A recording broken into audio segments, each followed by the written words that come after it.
नागेन्द्रहाराय त्रिलोचनाय भस्माङ्गरागाय महेश्वराय नित्याय शुद्धाय दिगम्बराय तस्मै नकाराय नमः शिवाय।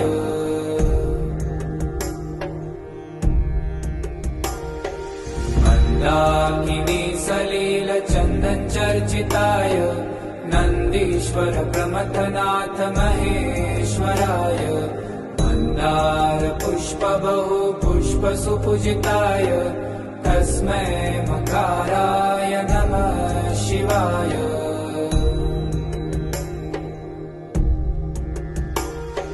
शिवाय गौरीवदनाब्जवृन्द सूर्याय दक्षाध्वरनाशकाय श्रीनीलकण्ठाय वृषध्वजाय तस्मै शिकाराय नमः